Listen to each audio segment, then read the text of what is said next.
Hi, I'm Esther. And I'm Edson. And we're the Carnival curators for this year's Carnival's Black History Month presentation, Catch a Fire. And we are here at Ruth's studio. And Ruth Ramsey, is a textile artist who's been working with Carnival for years. She's shown us how to oil up with Juve. You like that one, didn't you? Yeah. Yeah.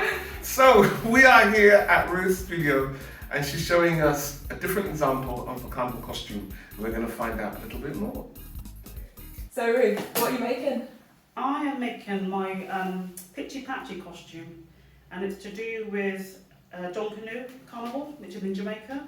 And Pitchy Patchy is one of the traditional Carnival characters. Carnival in the Caribbean, their carnivals have lots of different characters who've been around for decades and decades, and people know them really well. You've got Dame Lorraine, and you've got a few other characters. I'm making Pitchy Patchy, so hence the reason I'm cutting out all these strips.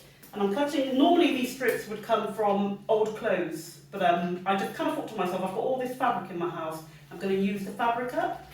But generally it would be from old clothes, or the person who wanted the costume would go to the tailor shop in the morning, the local tailor shop, and get all the rags, and just pin it all over himself, and that would be Pitchy Patchy. So what's the thing with John Canoe? I heard it was about emulating. All the kind of Caribbean carnival characters, they've all kind of come about through people who were enslaved trying to emulate the masters. There was a time when the enslaved Africans in the Caribbean and other areas, they weren't allowed to take part in carnival. They were forbidden from it.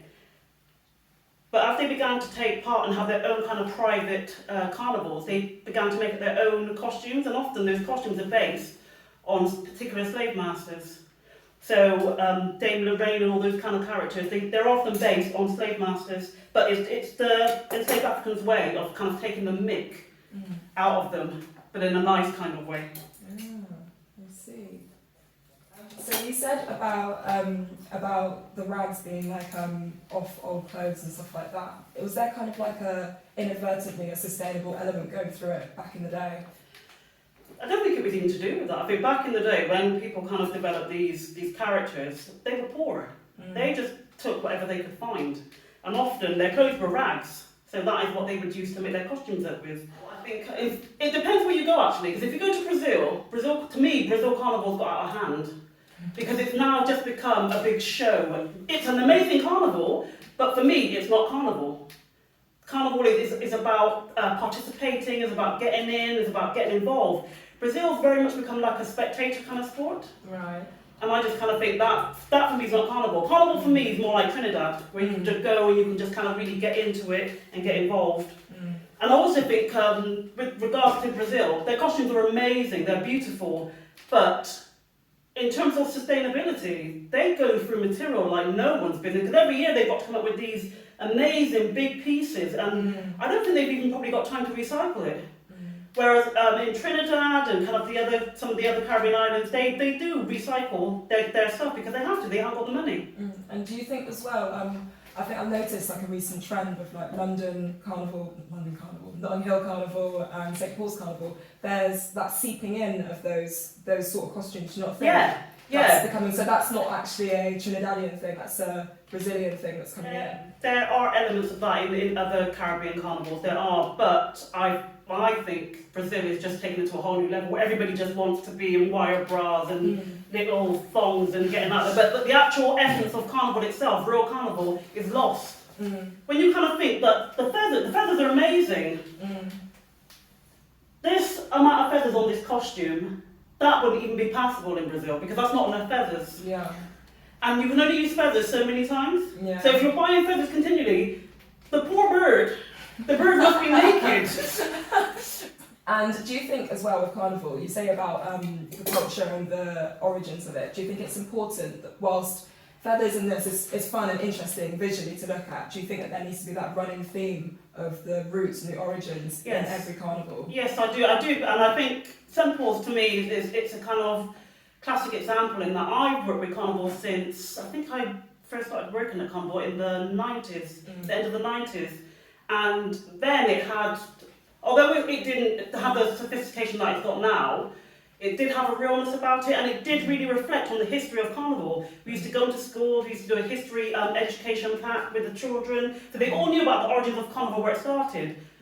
Well, I think it's a good thing then that we're doing this for Black History Month, so Yeah, all our definitely. viewers can get a little bit of information and knowledge on what it is to be Carnival.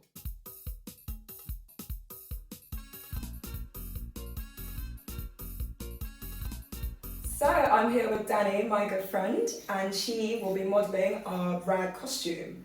So Danny, tell me a bit about yourself. What's your relation to Carnival? I am Danny, as you said. I am a born Australian, but I am half Brazilian. I've been to Rio Carnival before as a child, as my mum and dad used to play and perform there. My dad is a sambista and he runs samba bands around the world. Oh yeah, just chill. Just yeah. cool. Just happens But to. no, I do obviously go to St Paul's a lot now, so I just love the carnival life. Nice. So Ruth, what is it you're doing here? So basically I'm adding the rags onto the pitchy patchy costume, and this is quite a tedious task. I mean, back in the day when this was made traditionally, it's still made, people would hand stitch it on, but that's going to take far too long. So I'm actually gluing the strips on because it's just as quick.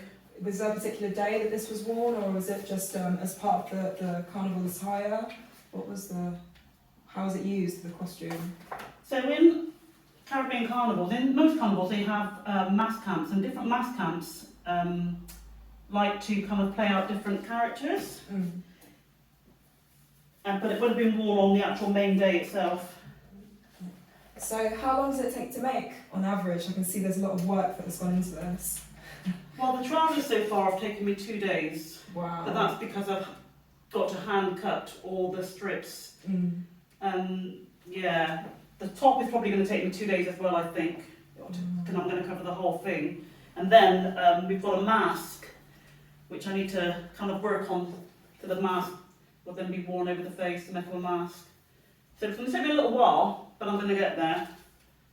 Yeah, I mean, the thing I'm quite really pleased about with this is that because I'm using up all the materials that I've had for ages, that makes me feel kind of good, because there's nothing worse than having loads of stuff and it's just sat around, or going to the shop and buying new stuff and actually we don't need to. I mean, it does feel kind of weird actually, because obviously when I normally make costumes it's nice and sunny and people are out and about and you've got that really nice summer vibe, and actually we're kind of going into autumn, which is a little bit weird, and the costumes on this, the colours on the costume are quite summery, so yeah.